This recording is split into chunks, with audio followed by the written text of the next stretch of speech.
ಓಂ ಶಾಂತಿ. ಇಂದಿನ ದಿನಾಂಕ 17/3/2026. ಪ್ರಾರ್ಥ ಮುರಳಿ ಬಾಪ್ತಾದ ಮಧುಬನ. ಮಧುರ ಮಕ್ಕಳೇ, ನೀವು ಸತ್ಯ ತಂದೆಯಿಂದ ಸತ್ಯ ಕಥೆಯನ್ನು ಕೇಳಿ ನರನಿಂದ ನಾರಾಯಣರಾಗುತ್ತೀರಿ. ನಿಮಗೆ 21 ಜನ್ಮಗಳಿಗಾಗಿ ಬೇಅದ್ದಿನ ತಂದೆಯಿಂದ ಆಸ್ತಿಯು ಸಿಗುತ್ತದೆ. ಪ್ರಶ್ನೆ: ತಂದೆಯ ಯಾವ ಆಜ್ಞೆಯನ್ನು ಪಾಲನೆ ಮಾಡುವಂತ ಮಕ್ಕಳು ಪಾರಸ ಬುದ್ಧಿಯವರಾಗುತ್ತಾರೆ? ಉತ್ತರ: ತಂದೆಯ ಆಜ್ಞೆಯಾಗಿದೆ. ದೇಹದ ಎಲ್ಲ ಸಂಬಂಧಗಳನ್ನು ಮರೆತು ತಂದೆ ಮತ್ತು ರಾಜಧಾನಿಯನ್ನು ನೆನಪು ಮಾಡಿ. ಇದೇ ಸದ್ಗತಿಗಾಗಿ ಸದ್ಗುರುವಿನ ಶ್ರೀಮತವಾಗಿದೆ. ಯಾರು ಈ ಶ್ರೀಮತವನ್ನು ಫಾಲೋ ಮಾಡುವರೋ, ಅರ್ಥಾತ್ ದೇಹಿ ಅಭಿಮಾನಿಯಾಗುವರೋ, ಅವರೇ ಪಾರಸ ಬುದ್ಧಿಯವರಾಗುತ್ತಾರೆ. ಗೀತೆ: ಇಂದು ಅಂಧಕಾರದಲ್ಲಿದ್ದೇವೆ ನಾವು ಮಾನವರು. ಓಂ ಶಾಂತಿ. ಇದು ಕಲಿಯುಗಿ ಪ್ರಪಂಚವಾಗಿದೆ. ಎಲ್ಲರೂ ಅಂಧಕಾರದಲ್ಲಿದ್ದಾರೆ. ಇದೇ ಭಾರತವು ಪ್ರಕಾಶತೆಯಲ್ಲಿತ್ತು. ಹಾಗಾಗಿ ಭಾರತವು ಸ್ವರ್ಗವಾಗಿತ್ತು. ಇದೇ ಭಾರತವಾಸಿಗಳು ಯಾರು ಈಗ ತಮ್ಮನ್ನು ಹಿಂದೂಗಳೆಂದು ಕರೆಸಿಕೊಳ್ಳುವರೋ ಅವರು ಮೂಲತಃ ದೇವಿ ದೇವತೆಗಳಾಗಿದ್ದರು. ಭಾರತವಾಸಿಗಳೇ ಸ್ವರ್ಗವಾಸಿಯಾಗಿದ್ದರು. ಆಗ ಯಾವುದೇ ಧರ್ಮವಿರಲಿಲ್ಲ, ಒಂದೇ ಧರ್ಮವಿತ್ತು. ಸ್ವರ್ಗ, ವೈಕುಂಠ, ಬಹಿಷ್ಠ, ಹೆವೆನ್ ಇವೆಲ್ಲವೂ ಭಾರತದ ಹೆಸರುಗಳಾಗಿತ್ತು. ಭಾರತವು ಪ್ರಾಚೀನ, ಪವಿತ್ರ, ಬಹಳ ಧನವಂತವಾಗಿತ್ತು. ಈಗಂತೂ ಭಾರತವು ಕಂಗಾಲಾಗಿದೆ. ಏಕೆಂದರೆ ಈಗ ಕಲಿಯುಗಿಯಾಗಿದ್ದಾರೆ. ಅದು ಸತ್ಯುಗವಾಗಿತ್ತು. ನೀವೆಲ್ಲರೂ ಭಾರತವಾಸಿಗಳಿದ್ದೀರಿ. ನಿಮಗೆ ತಿಳಿದಿದೆ, ನಾವು ಅಂಧಕಾರದಲ್ಲಿದ್ದೇವೆ. ಸ್ವರ್ಗದಲ್ಲಿದ್ದಾಗ ಪ್ರಕಾಶತೆಯಲ್ಲಿದ್ದೆವು. ಸ್ವರ್ಗದ ರಾಜರಾಜೇಶ್ವರಿಯು ಲಕ್ಷ್ಮೀನಾರಾಯಣರಾಗಿದ್ದರು. ಅದಕ್ಕೆ ಸುಖಧಾಮವೆಂದು ಹೇಳಲಾಗುತ್ತದೆ. ಹೊಸಬರು ಬರುತ್ತಾರೆ. ಆದ್ದರಿಂದ ತಂದೆಯು ಪುನಃ ತಿಳಿಸುತ್ತಾರೆ, ತಂದೆಯಿಂದಲೇ ನೀವು ಸ್ವರ್ಗದ ಆಸ್ತಿಯನ್ನು ತೆಗೆದುಕೊಳ್ಳಬೇಕಾಗಿದೆ. ಆದ್ದರಿಂದ ತಂದೆಯು ಪುನಃ ತಿಳಿಸುತ್ತಾರೆ, ತಂದೆಯಿಂದಲೇ ನೀವು ಸ್ವರ್ಗದ ಆಸ್ತಿಯನ್ನು ತೆಗೆದುಕೊಳ್ಳಬೇಕಾಗಿದೆ. ಅದಕ್ಕೆ ಜೀವನ್ಮುಕ್ತಿ ಎಂದು ಹೇಳಲಾಗುತ್ತದೆ. ಈಗ ಎಲ್ಲರೂ ಜೀವನ ಬಂಧನದಲ್ಲಿದ್ದಾರೆ. ಇಡೀ ಪ್ರಪಂಚ ಮತ್ತು ವಿಶೇಷವಾಗಿ ಭಾರತವು ರಾವಣನ ಶೋಕವಾಟಿಕೆಯಲ್ಲಿದೆ. ಕೇವಲ ರಾವಣನು ಲಂಕೆಯಲ್ಲಿದ್ದನು ಮತ್ತು ರಾಮನು ಭಾರತದಲ್ಲಿದ್ದನು. ರಾವಣನು ಬಂದು ಸೀತೆಯನ್ನು ಅಪಹರಿಸಿದನು ಎಂದಲ್ಲ. ಇವೆಲ್ಲವೂ ದಂತಕಥೆಗಳಾಗಿವೆ. ಗೀತೆಯೂ ಮುಖ್ಯವಾಗಿದೆ. ಸರ್ವಶಾಸ್ತ್ರಗಳಲ್ಲಿ ಶಿರೋಮಣಿಯು ಶ್ರೀಮದ್ ಅರ್ಥಾತ್ ಭಗವಂತನು ತಿಳಿಸಿರುವ ಗೀತೆಯಾಗಿದೆ. ಮನುಷ್ಯರು ಯಾರದೇ ಸದ್ಗತಿ ಮಾಡಲು ಸಾಧ್ಯವಿಲ್ಲ. ಸತ್ಯಯುಗದಲ್ಲಿ ಜೀವನ್ಮುಕ್ತ ದೇವಿ ದೇವತೆಗಳಿದ್ದರು. ಅವರು ಈ ಆಸ್ತಿಯನ್ನು ಕಲಿಯುಗದ ಅಂತ್ಯದಲ್ಲಿ ಪಡೆದಿದ್ದರು. ಭಾರತವಾಸಿಗಳಿಗೆ ಇದು ತಿಳಿದಿರಲಿಲ್ಲ ಅಥವಾ ಯಾವುದೇ ಶಾಸ್ತ್ರಗಳಲ್ಲಿಯೂ ಇಲ್ಲ. ಶಾಸ್ತ್ರಗಳೆಲ್ಲವೂ ಭಕ್ತಿ ಮಾರ್ಗಕ್ಕಾಗಿ. ಅದೆಲ್ಲವೂ ಭಕ್ತಿ ಮಾರ್ಗದ ಜ್ಞಾನವಾಗಿದೆ. ಸದ್ಗತಿ ಮಾರ್ಗದ ಜ್ಞಾನವು ಮನುಷ್ಯ ಮಾತ್ರರಲ್ಲಿ ಇಲ್ಲ. ತಂದೆಯು ತಿಳಿಸುತ್ತಾರೆ, ಮನುಷ್ಯರಿಗೆ ಗುರುಗಳಾಗಲು ಸಾಧ್ಯವಿಲ್ಲ. ಯಾವ ಗುರುವು ಸದ್ಗತಿ ನೀಡಲು ಆ ಗುರುವು ಭಕ್ತಿ ಮಾಡಿ, ದಾನ ಪುಣ್ಯ ಮಾಡಿ ಎಂದು ಹೇಳುತ್ತಾರೆ. ಭಕ್ತಿಯು ದ್ವಾಪರದಿಂದ ನಡೆದು ಬಂದಿದೆ. ಸತ್ಯ ತ್ರೇತಾಯುಗದಲ್ಲಿ ಜ್ಞಾನದ ಪ್ರಾರಬ್ಧವಿರುತ್ತದೆ. ಅಂದರೆ ಅಲ್ಲಿ ಈ ಜ್ಞಾನವು ನಡೆದು ಬರುತ್ತದೆ ಎಂದಲ್ಲ. ಯಾವ ಆಸ್ತಿಯು ಭಾರತಕ್ಕೆ ಇತ್ತು ಅದು ತಂದೆಯಿಂದ ಅವರಿಗೆ ಸಂಗಮದಲ್ಲಿಯೇ ಸಿಕ್ಕಿತು. ಅದು ಪುನಃ ಈಗ ನಿಮಗೆ ಸಿಗುತ್ತಿದೆ. ಭಾರತವಾಸಿಗಳೇ ಯಾವಾಗ ನರಕವಾಸಿಗಳು ಮಹಾನ್ ದುಃಖಿಯಾಗಿ ಬಿಡುವರೋ ಆಗ ಏ ಪತಿತ ಪಾವನ, ದುಃಖಹರ್ತ, ಸುಖಕರ್ತನೆಂದು ಕರೆಯುತ್ತಾರೆ. ಯಾರ ದುಃಖಹರ್ತ? ಸರ್ವರ ದುಃಖಹರ್ತನಾಗಿದ್ದಾರೆ. ಏಕೆಂದರೆ ಇಡೀ ಪ್ರಪಂಚ, ವಿಶೇಷವಾಗಿ ಭಾರತದಲ್ಲಿ ಪಂಚವಿಕಾರಗಳಿವೆ. ತಂದೆಯು ಪತಿತ ಪಾವನನಾಗಿದ್ದಾರೆ. ತಂದೆಯು ತಿಳಿಸುತ್ತಾರೆ, ನಾನು ಕಲ್ಪಕಲ್ಪವೂ ಕಲ್ಪದ ಸಂಗಮ ಯುಗದಲ್ಲಿ ಬರುತ್ತೇನೆ ಮತ್ತು ಸರ್ವರ ಸದ್ಗತಿದಾತನಾಗುತ್ತೇನೆ. ಅಬಲೆಯರು, ಅಹಲ್ಯರು, ಗಣಿಕೆಯರು ಮತ್ತು ಗುರುಗಳು ಯಾರೆಲ್ಲರೂ ಇದ್ದಾರೆಯೋ ಅವರ ಉದ್ಧಾರವನ್ನು ಸಹ ನಾನೇ ಮಾಡಬೇಕಾಗಿದೆ, ಏಕೆಂದರೆ ಇದು ಪತಿತ ಪ್ರಪಂಚವಾಗಿದೆ. ಸತ್ಯಯುಗಕ್ಕೆ ಪಾವನ ಪ್ರಪಂಚವೆಂದು ಹೇಳಲಾಗುತ್ತದೆ. ಭಾರತದಲ್ಲಿ ಈ ಲಕ್ಷ್ಮೀನಾರಾಯಣರ ರಾಜ್ಯವಿತ್ತು. ಇವರು ಸ್ವರ್ಗದ ಮಾಲೀಕರಾಗಿದ್ದರು ಎಂಬುದನ್ನು ಭಾರತವಾಸಿಗಳು ತಿಳಿದುಕೊಂಡಿಲ್ಲ. ಪತಿತ ಖಂಡವೆಂದರೆ ಅಸತ್ಯ ಖಂಡ, ಪಾವನ ಖಂಡವು ಸತ್ಯ ಖಂಡವಾಗಿದೆ. ಭಾರತವೇ ಪಾವನ ಖಂಡವಾಗಿತ್ತು. ಈ ಲಕ್ಷ್ಮೀನಾರಾಯಣರ ಸೂರ್ಯವಂಶಿ ರಾಜಧಾನಿ ಇತ್ತು. ಈ ಭಾರತವು ಅವಿನಾಶಿ ಖಂಡವಾಗಿದೆ. ಇದೆಂದೂ ವಿನಾಶವಾಗುವುದಿಲ್ಲ.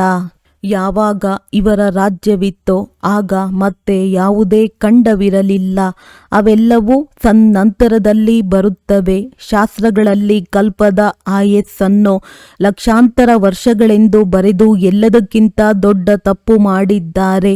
ತಂದೆಯು ತಿಳಿಸುತ್ತಾರೆ, ಕಲ್ಪದ ಆಯಸ್ಸು ಲಕ್ಷಾಂತರ ವರ್ಷಗಳಿರಲು ಸಾಧ್ಯವಿಲ್ಲ. ಸತ್ಯಯುಗವೂ ಸಹ ಲಕ್ಷಾಂತರ ವರ್ಷಗಳಿರಲು ಸಾಧ್ಯವಿಲ್ಲ. ಕಲ್ಪದ ಆಯಸ್ಸು ಕೇವಲ 5,000 ವರ್ಷಗಳಾಗಿದೆ. ಇದಕ್ಕೆ ಮನುಷ್ಯರು 84 ಲಕ್ಷ ಜನ್ಮಗಳನ್ನು ತೆಗೆದುಕೊಳ್ಳುತ್ತಾರೆಂದು ಹೇಳಿಬಿಡುತ್ತಾರೆ. ಮನುಷ್ಯರನ್ನು ನಾಯಿ, ಬೆಕ್ಕು ಇತ್ಯಾದಿಗಳನ್ನಾಗಿ ಮಾಡಿಬಿಟ್ಟಿದ್ದಾರೆ. ಆದರೆ ಅವುಗಳ ಜನ್ಮವೇ ಬೇರೆಯಾಗಿದೆ. 84 ಲಕ್ಷ ಪ್ರಕಾರದ ಜೀವ ಜಂತುಗಳಿವೆ. ಮನುಷ್ಯರ ಯೋನಿಯೂ ಒಂದೇ ಆಗಿದೆ. ಅವರದ್ದೇ 84 ಜನ್ಮಗಳಿವೆ. ತಂದೆಯು ತಿಳಿಸುತ್ತಾರೆ, ಮಕ್ಕಳೇ, ನೀವು ಆದಿ ಸನಾತನ ದೇವಿ ದೇವತಾ ಧರ್ಮದವರಾಗಿದ್ದೀರಿ. ಭಾರತವಾಸಿಗಳು ಡ್ರಾಮಾ ಪ್ಲಾನ್ ಅನುಸಾರ ತಮ್ಮ ಧರ್ಮ ಮರೆತು ಹೋಗಿದ್ದೀರಿ. ಕಲಿಯುಗದ ಅಂತ್ಯದಲ್ಲಿ ಸಂಪೂರ್ಣ ಪತಿತರಾಗಿ ಬಿಟ್ಟಿದ್ದೀರಿ. ಪುನಃ ತಂದೆಯು ಬಂದು ಸಂಗಮದಲ್ಲಿ ಪಾವನರನ್ನಾಗಿ ಮಾಡುತ್ತಾರೆ. ಇದಕ್ಕೆ ದುಃಖಧಾಮವೆಂದು ಹೇಳಲಾಗುತ್ತದೆ. ನಂತರ ಪಾತ್ರವು ಸುಖಧಾಮದಲ್ಲಿರುವುದು. ತಂದೆಯು ತಿಳಿಸುತ್ತಾರೆ, ಏ ಮಕ್ಕಳೇ, ನೀವು ಭಾರತವಾಸಿಗಳೇ ಸ್ವರ್ಗವಾಸಿಯಾಗಿದ್ದೀರಿ. ನಂತರ ನೀವು 84 ಜನ್ಮಗಳ ಏಣಿಯನ್ನು ಇಳಿಯುತ್ತೀರಿ. ಸತೋದಿಂದ ರಜೋ ತಮೋದಲ್ಲಿ ಖಂಡಿತ ಬರಬೇಕಾಗಿದೆ. ನೀವು ದೇವತೆಗಳಷ್ಟು ಧನವಂತರು, ಆರೋಗ್ಯವಂತರು, ಐಶ್ವರ್ಯವಂತರು ಮತ್ಯಾರೂ ಆಗಲು ಸಾಧ್ಯವಿಲ್ಲ. ಭಾರತವು ಎಷ್ಟು ಸಾಹುಕಾರವಾಗಿತ್ತು. ವಜ್ರ ರತ್ನಗಳಂತೂ ದೊಡ್ಡ ದೊಡ್ಡ ಕಲ್ಲುಗಳ ತರಹ ಇದ್ದವು. ತಂದೆಯು ನೀವು ಮಕ್ಕಳಿಗೆ ಸ್ಮೃತಿ ತರಿಸುತ್ತಿದ್ದಾರೆ.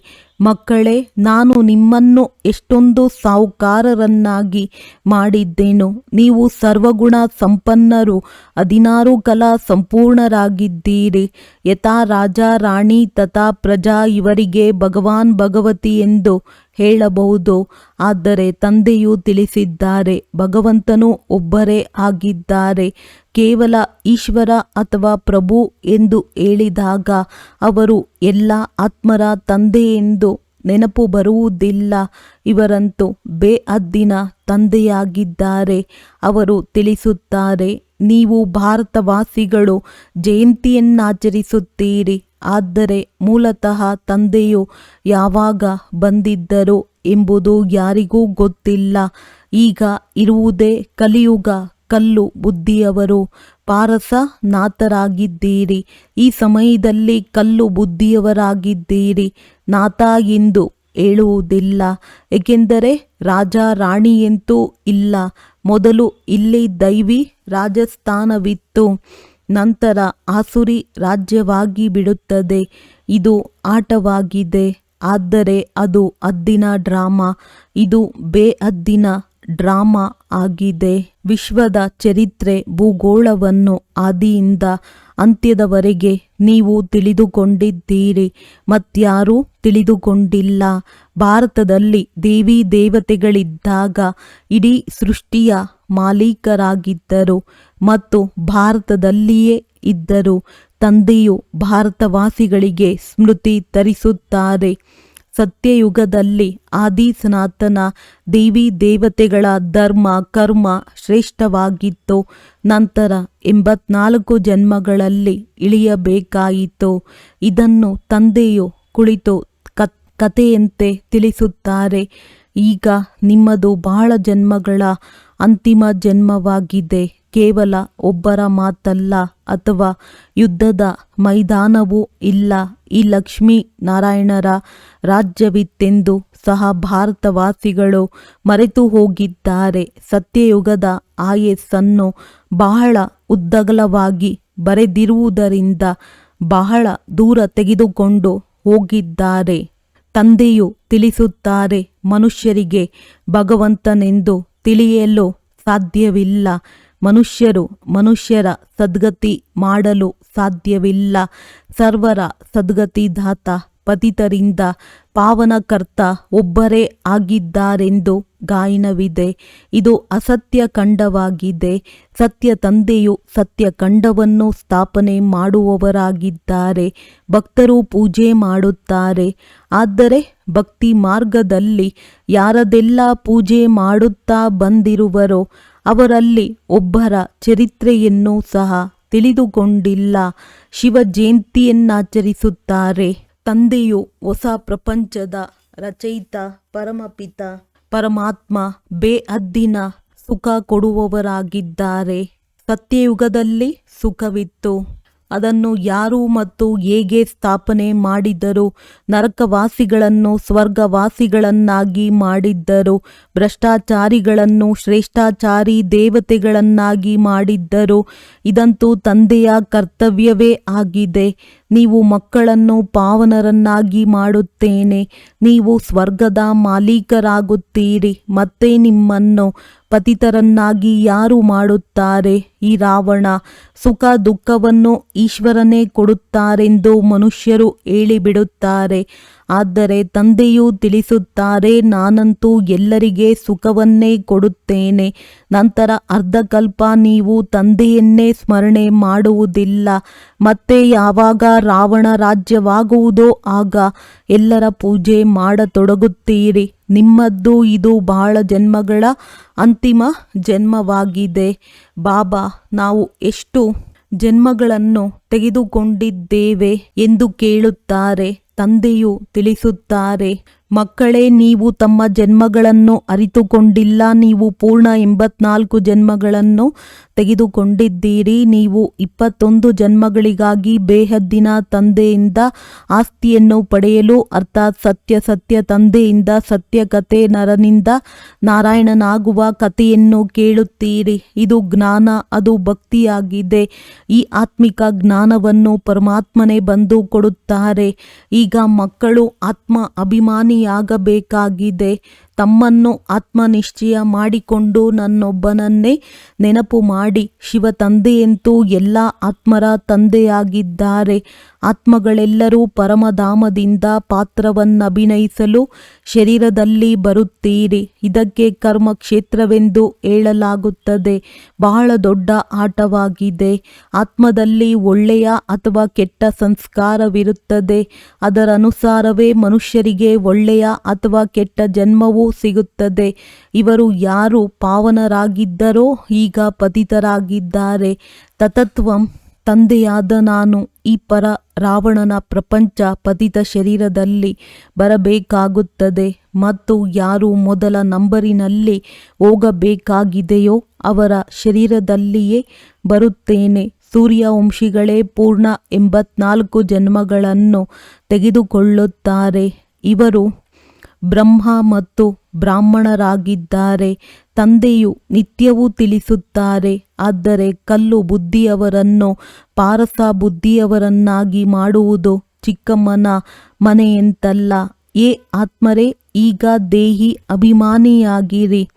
ಒಬ್ಬ ತಂದೆಯನ್ನು ನೆನಪು ಮಾಡಿ ಮತ್ತು ರಾಜಧಾನಿಯನ್ನು ನೆನಪು ಮಾಡಿ ದೇಹದ ಸಂಬಂಧಗಳನ್ನು ಬಿಡಿ. ಆಗ ಪಾರಸ ಬುದ್ಧಿಯವರಾಗಿ ಬಿಡುತ್ತೀರಿ. ಎಲ್ಲರೂ ಸಾಯಲೇಬೇಕಾಗಿದೆ. ಎಲ್ಲರದ್ದು ಈಗ ವಾನಪ್ರಸ್ಥ ಸ್ಥಿತಿಯಾಗಿದೆ. ಒಬ್ಬ ಸದ್ಗುರುವಿನ ವಿನಃ ಮತ್ಯಾರೂ ಸದ್ಗತಿದಾತನಾಗಲು ಸಾಧ್ಯವಿಲ್ಲ. ತಂದೆಯು ತಿಳಿಸುತ್ತಾರೆ, ಏ ಭಾರತವಾಸಿ ಮಕ್ಕಳೇ, ನೀವು ಮೊದಲು ಪಾರಸ ಬುದ್ಧಿಯವರಾಗಿದ್ದೀರಿ. ಆತ್ಮರು ಪರಮಾತ್ಮನಿಂದ ಬಹಳ ಕಾಲ ಅಗಲಿದ್ದರು ಎಂದು ಗಾಯನವಿದೆ. ಅಂದಾಗ ಅಂದಾಗ ಮೊಟ್ಟ ಮೊದಲನೆಯ ಭಾರತವಾಸಿ ದೇವಿ ದೇವತಾ ಧರ್ಮದವರು ಬಂದಿದ್ದೀರಿ. ಅನ್ಯ ಧರ್ಮದವರು ಕೊನೆಯಲ್ಲಿ ಬಂದಿದ್ದಾರೆ. ಮತ್ತೆ ಅವರ ಜನ್ಮಗಳು ಕಡಿಮೆ ಇರುತ್ತವೆ. ಇಡೀ ಸೃಷ್ಟಿಯ ವೃಕ್ಷವು ಹೇಗೆ ಸುತ್ತುತ್ತದೆ ಎಂಬುದನ್ನು ತಂದೆಯು ತಿಳಿಸುತ್ತಾರೆ.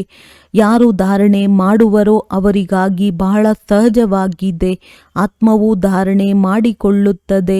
ಆತ್ಮವೇ ಪಾಪಾತ್ಮ ಪುಣ್ಯಾತ್ಮನಾಗುತ್ತದೆ. ನಿಮ್ಮದು ಅಂತಿಮ 84ನೆಯ ಜನ್ಮವಾಗಿದೆ. ನೀವು ವಾನಪ್ರಸ್ಥ ಸ್ಥಿತಿಯಲ್ಲಿದ್ದೀರಿ. ವಾನಪ್ರಸ್ಥ ಸ್ಥಿತಿಯವರು ಮಂತ್ರಕ್ಕಾಗಿ ಗುರುಗಳನ್ನು ಮಾಡಿಕೊಳ್ಳುತ್ತಾರೆ. ನೀವೀಗ ಹೊರಗಿನ ಮನುಷ್ಯರನ್ನು ಗುರುಗಳನ್ನಾಗಿ ಮಾಡುವಂತಿಲ್ಲ. ನಿಮ್ಮೆಲ್ಲರ ತಂದೆ ಶಿಕ್ಷಕ ಸದ್ಗುರು ನಾನಾಗಿದ್ದೇನೆ. ಏ ಪತಿತ ಪಾವನ ಶಿವ ತಂದೆ ಎಂದು ನನಗೆ ಹೇಳುತ್ತಾರೆ. ಈಗ ಸ್ಮೃತಿ ಬಂದಿದೆ. ಎಲ್ಲ ಆತ್ಮರಿಗೆ ಅವರು ತಂದೆಯಾಗಿದ್ದಾರೆ.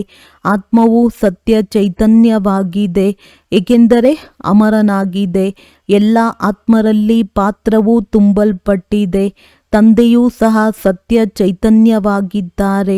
ಮನುಷ್ಯ ಸೃಷ್ಟಿಯ ಬೀಜರೂಪನಾಗಿರುವ ಕಾರಣ ನಾನು ಇಡೀ ವೃಕ್ಷದ ಆದಿ ಮಧ್ಯ ಅಂತ್ಯವನ್ನು ತಿಳಿದುಕೊಂಡಿದ್ದೇನೆ.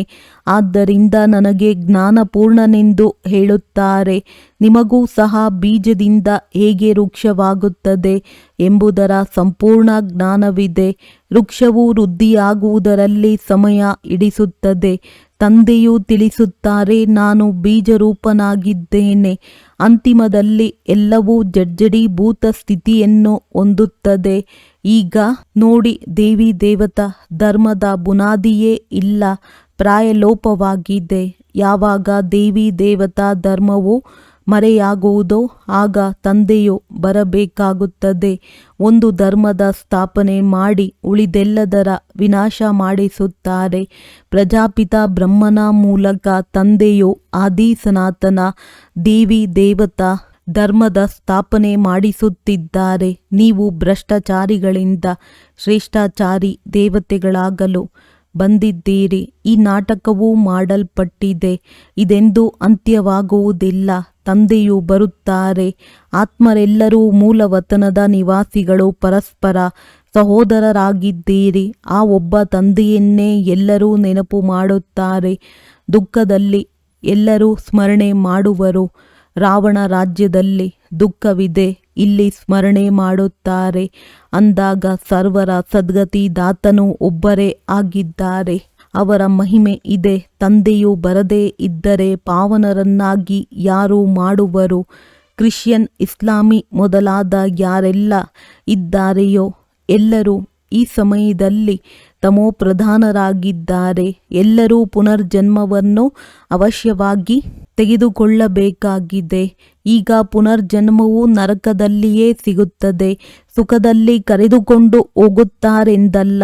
ಹೇಗೆ ಹಿಂದೂ ಧರ್ಮದವರು ಯಾರಾದರೂ ಶರೀರ ಬಿಟ್ಟರೆ ಸ್ವರ್ಗವಾಸಿಯಾದರೆಂದು ಹೇಳುತ್ತಾರೆ, ಅಂದ ಮೇಲೆ ಅವಶ್ಯವಾಗಿ ನರಕದಲ್ಲಿದ್ದರಲ್ಲವೇ? ಈಗ ಸ್ವರ್ಗದಲ್ಲಿ ಹೋದರು ಅಂದ ಮೇಲೆ ನಿಮ್ಮ ಬಾಯಲ್ಲಿ ಗುಲಾಬ್ ಜಾಮೂನ್. ಯಾವಾಗ ಅವರು ಸ್ವರ್ಗವಾಸಿಯಾದರೋ ಅವರಿಗೆ ನರಕದ ಆಸುರಿ ವೈಭವವನ್ನು ಏಕೆ ತಿನ್ನಿಸುತ್ತೀರಿ? ಶ್ರಾದ್ದ ಮಾಡುತ್ತಾರಲ್ಲವೇ?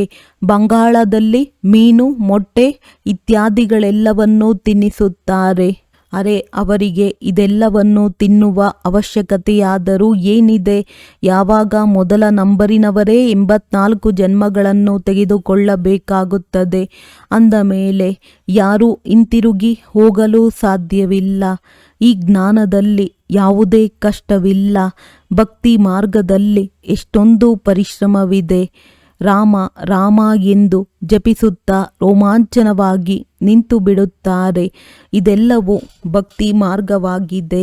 ಈ ಸೂರ್ಯ, ಚಂದ್ರ ಮೊದಲಾದ ಯಾವ ಪ್ರಕಾಶವನ್ನು ನೀಡುವವರಿದ್ದಾರೆ, ಇವರೇನೂ ದೇವತೆಗಳಲ್ಲ. ವಾಸ್ತವದಲ್ಲಿ ಜ್ಞಾನ ಸೂರ್ಯ, ಜ್ಞಾನ ಚಂದ್ರಮ ಮತ್ತು ಜ್ಞಾನ ನಕ್ಷತ್ರಗಳೆಂಬುದು ಇಲ್ಲಿನ ಮಹಿಮೆಯಾಗಿದೆ. ಒಳ್ಳೆಯದು. ಮಧುರಾತಿ ಮಧುರ ಅಗಲಿ ಹೋಗಿ ಮರಳಿ ಸಿಕ್ಕಿರುವ ಮಕ್ಕಳ ಪ್ರತಿ ಮಾತ್ಪಿತಾ ಬಾಪ್ ತಾದಾರವರ ನೆನಪು, ಪ್ರೀತಿ ಹಾಗೂ ಸುಪ್ರಭಾತ. ಆತ್ಮಿಕ ಮಕ್ಕಳಿಗೆ ಆತ್ಮಿಕ ತಂದೆಯ ನಮಸ್ತೆ. ಧಾರಣೆಗಾಗಿ ಮುಖ್ಯ ಸಾರ. ಈ ಅಂತಿಮ 84ನೇ ಜನ್ಮದಲ್ಲಿ ಯಾವುದೇ ಪಾಪಕರ್ಮ ಮಾಡಬಾರದು. ಪುಣ್ಯಾತ್ಮರಾಗುವ ಪೂರ್ಣ ಪುರುಷಾರ್ಥ ಮಾಡಬೇಕಾಗಿದೆ. ಸಂಪೂರ್ಣ ಪಾವನರಾಗಬೇಕಾಗಿದೆ. ತನ್ನ ಬುದ್ಧಿಯನ್ನು ಪಾರಸವನ್ನಾಗಿ ಮಾಡಿಕೊಳ್ಳಲು ದೇಹದ ಎಲ್ಲ ಸಂಬಂಧಿಗಳನ್ನು ಮರೆತು ದೇಹಿ ಅಭಿಮಾನಿಯಾಗುವ ಅಭ್ಯಾಸ ಮಾಡಬೇಕಾಗಿದೆ. ವರದಾನ: ಹಳೆಯ ಸಂಸ್ಕಾರಗಳು ಅಥವಾ ವಿಘ್ನಗಳಿಂದ ಮುಕ್ತಿ ಪ್ರಾಪ್ತಿ ಮಾಡಿಕೊಳ್ಳುವಂತಹ ಸದಾ ಶಕ್ತಿ ಸಂಪನ್ನ ಭವ. ಯಾವುದೇ ಪ್ರಕಾರದ ವಿಘ್ನಗಳಿಂದ, ಬಲಹೀನತೆಗಳಿಂದ ಅಥವಾ ಹಳೆಯ ಸಂಸ್ಕಾರಗಳಿಂದ ಮುಕ್ತಿ ಬಯಸುತ್ತೀರೆಂದರೆ ಶಕ್ತಿಯ ಧಾರಣೆ ಮಾಡಿರಿ, ಅರ್ಥಾತ್ ಅಲಂಕಾರಿ ರೂಪದವರಾಗಿರಿ. ಯಾವ ಅಲಂಕಾರಗಳಿಂದ ಸದಾ ಶೃಂಗಾರಿತರೂ ಆಗಿರುತ್ತೀರಿ ಅವರು ಭವಿಷ್ಯದಲ್ಲಿಯೂ ವಿಷ್ಣು ವಂಶಿ ಆಗಿರುತ್ತಾರೆ. ಆದರೆ ಈಗ ವೈಷ್ಣವರು ಆಗಿಬಿಡುತ್ತಾರೆ. ಅವರನ್ನು ಯಾವುದೇ ತಮೋಗುಣಿ ಸಂಕಲ್ಪ ಅಥವಾ ಸಂಸ್ಕಾರವು ಟಚ್ ಮಾಡುವುದಕ್ಕೂ ಸಾಧ್ಯವಿಲ್ಲ. ಅವರು ಹಳೆಯ ಪ್ರಪಂಚ ಅಥವಾ ಪ್ರಪಂಚದ ಯಾವುದೇ ವಸ್ತು ಮತ್ತು ವ್ಯಕ್ತಿಗಳಿಂದ ಸಹಜವಾಗಿಯೇ ದೂರವಾಗಿ ಬಿಡುತ್ತಾರೆ. ಅವರನ್ನು ಕಾರಣ ಅಕಾರಣಗಳೂ ಸಹ ಟಚ್ ಮಾಡಲು ಸಾಧ್ಯವಿಲ್ಲ. ಸ್ಲೋಗನ್: ಪ್ರತಿ ಸಮಯ ಪ್ರತಿ ಕರ್ಮದಲ್ಲಿ ಸಮತೋಲನವಿಡುವುದೇ ಸರ್ವರ ಆಶೀರ್ವಾದಗಳನ್ನು ಪ್ರಾಪ್ತಿ ಮಾಡಿಕೊಳ್ಳುವ ಸಾಧನವಾಗಿದೆ.